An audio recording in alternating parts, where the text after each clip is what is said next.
Rectangular plate के case में plate है तो ये एरिया सॉलिड है, ये जगह सॉलिड है, तो लिक्विड जो है वो इस प्लेट को अंदर की तरफ सिर्फ सर्कमफेरेंस पे खींचेगा और इस केस में इफेक्टिव सर्कमफेरेंस कितनी हो जाएगी 2 इंटू ए प्लस बी, यानी कि इस केस में सरफेस टेंशन की वजह से लगने वाली फोर्स कितनी हो जाएगी sigma into 2 into A plus B. But अब अगर इसकी जगह रेक्टेंगुलर प्लेट की जगह हमारे पास एक रेक्टेंगुलर वायर फ्रेम हो तो वायर फ्रेम का मतलब ये होगा कि सिचुएशन कुछ ऐसी है, सिर्फ फ्रेम है, बीच में भी जगह खाली है और बाहर भी सर्कमफेरेंस पे भी लिक्विड है और अंदर की तरफ यहाँ पर भी लिक्विड है। तो इसका मतलब इफेक्टिव लेंथ जो लिक्विड के साथ कांटेक्ट में है वो डबल हो जाएगी, विच मीन्स दैट इस केस में जो फोर्स का फार्मूला आएगा वो पिछले केस से डबल हो जाएगा। यहाँ पर 2 इंटू 2 4 हो जाएगा, यानी कि F इस केस में कितनी आएगी 4 sigma into A plus B। A plus B, A represent length, B represent breadth. Next we have shape of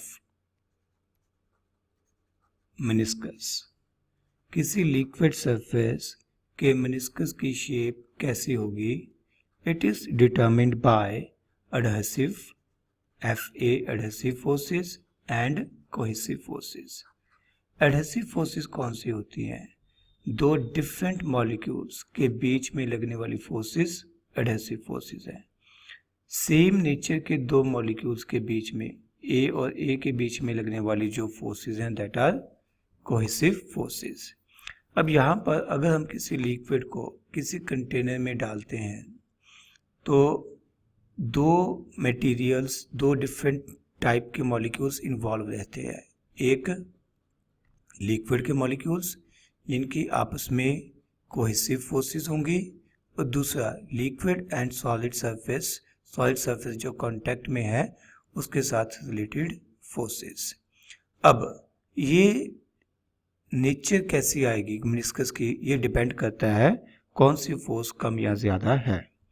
इस केस में अगर मैं यहाँ पर एक मॉलिक्यूल देखूँ तो इस मॉलिक्यूल को जो सॉलिड सरफेस है वो बाहर की तरफ खींचेगा, यानी कि यहाँ पर एडहेसिव फोर्सेस बाहर को लगेंगी।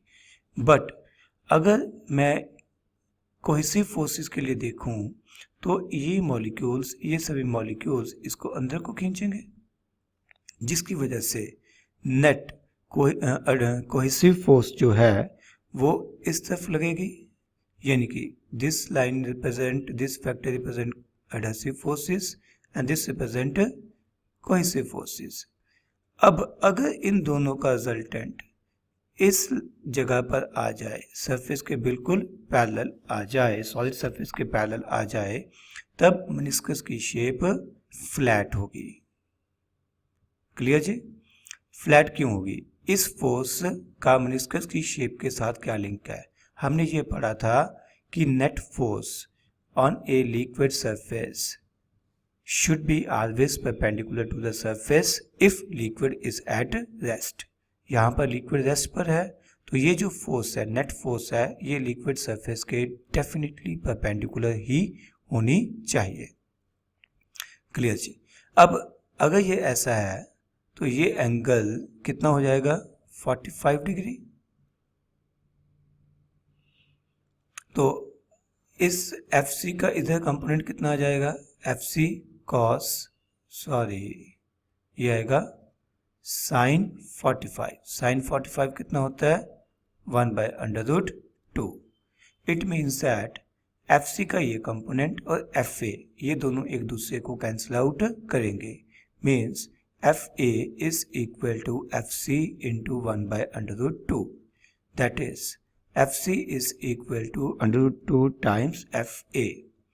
अंडर दिस कंडीशन जो शेप ऑफ मेनिस्कस है वो फ्लैट रहेगी। बट सेकंड सिचुएशन में अगर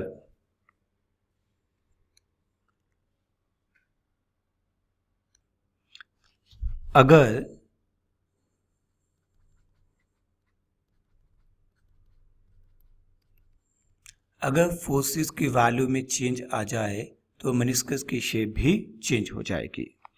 इस केस में मैं ये कहता हूँ कि एडहेसिव फोर्सेस थोड़ी सी ज़्यादा है, जिसकी वजह से अब कोहेसिव एंड एडहेसिव फोर्सेस का रिजल्टेंट इस तरफ आएगा, लिक्विड से बाहर आएगा। अगर लिक्विड से बाहर है तो इसके परपेंडिकुलर लाइन जो कि बेसिकली लिक्विड की शेप को रिप्रेजेंट करेगी वो ये होगी, and this angle must be 90 degree. तो ये क्लियर हो गया कि इस केस में जो मेनिस्कस की शेप है वो कनकेव हो जाएगी। मेरे ख्याल से थर्ड केस अब आप लोग खुद ही समझ गए होंगे। अगर हम ये सिचुएशन लें कि एडहेसिव फोर्सेस काफ़ी कम है as compare to cohesive forces, तो उस केस में क्या होगा, इस पॉइंट पे लेते हैं एडहेसिव फोर्सेस कम है, मैंने इस वेक्टर को थोड़ा छोटा कर दिया है, बट जो कोहेसिव फोर्सेस है वो ज़्यादा है, मैंने इस वेक्टर की लेंथ को थोड़ा बढ़ा दिया है। तो अब जो रिजल्टेंट फोर्स है using parallelogram law of vector addition इस तरफ आएगी। अब इसके ऊपर जब हम टेंजेंट ड्रॉ करेंगे तो वो यही आएगा, तो this angle should be 90 degree. Clear? तो यानी कि इस केस में मेनिस्कस की शेप कौन सी आएगी, कॉन्वेक्स आएगी। अब इसी कंसेप्ट को हम लोग यूज कर लेते हैं to understand angle of contact. Angle of contact क्या होता है? अगर हमारे पास एक लिक्विड किसी कंटेनर में भरा हुआ है तो उस केस में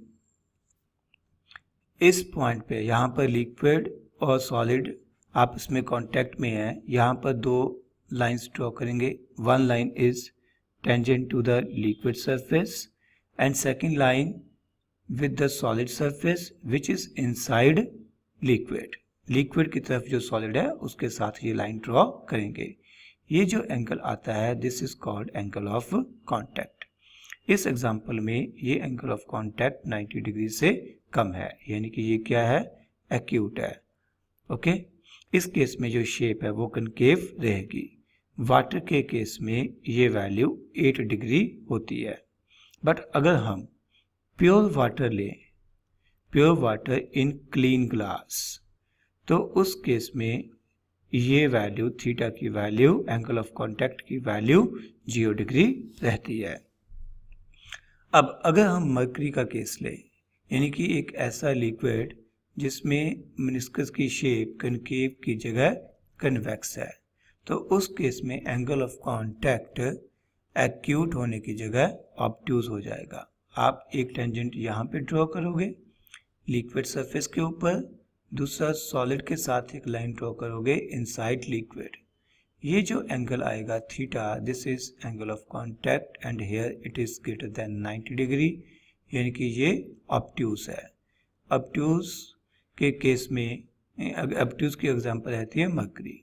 ठीक है, वैसे तो इसकी वैल्यू 140 डिग्री रहती है, बट न्यूमेरिकल्स में हम इसे 135 डिग्री लेके सॉल्व करेंगे। वजह क्या है, 135 को 90 + 45 लिख के हमें sine cos tan trigonometric ratios की वैल्यू फाइंड आउट करनी आसान हो जाती है।